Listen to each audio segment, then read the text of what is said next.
Hello there, good afternoon sa inyo, 4:41 PM.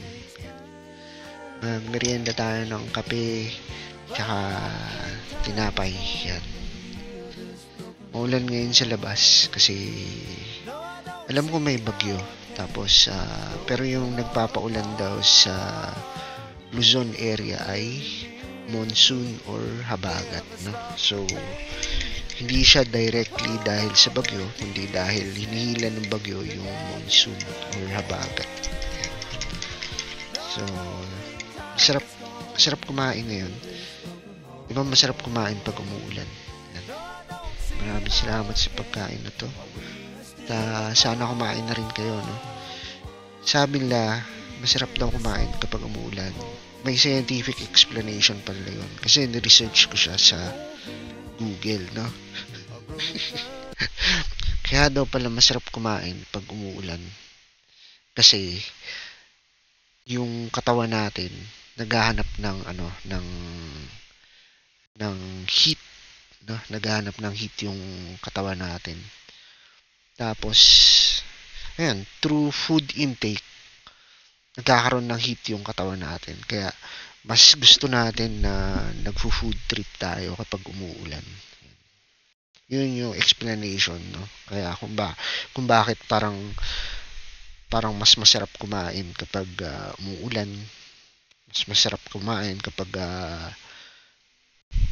after midnight, 'di ba? Kasi malamig na usually after midnight, 'di ba? Kaya yun yung reason doon. Hindi lang dahil matakaw tayo, no?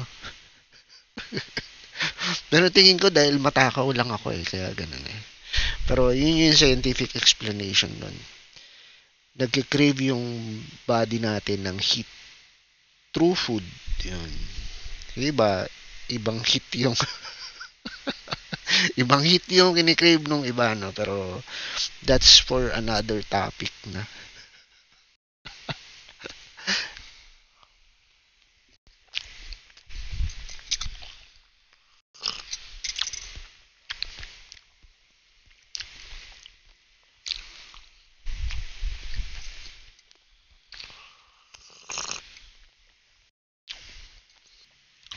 Paborito ko talaga pag umuulan, champurado. Yan. Champurado na maraming gatas.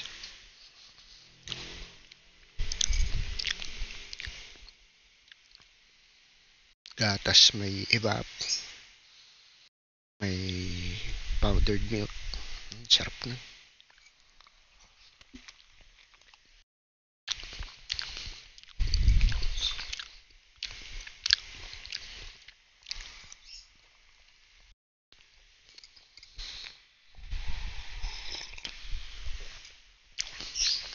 Kinakain nyo ba to? Yung takip ng tinapay.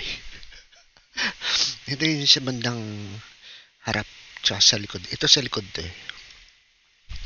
Yung takip ng loaf bread, no?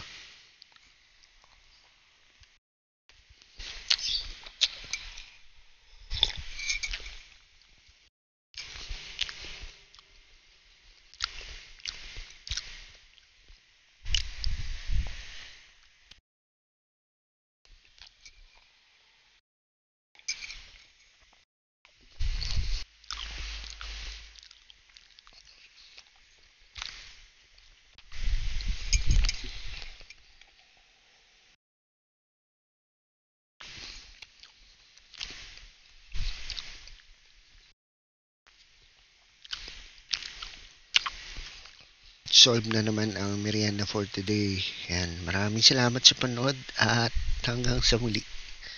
Bye-bye.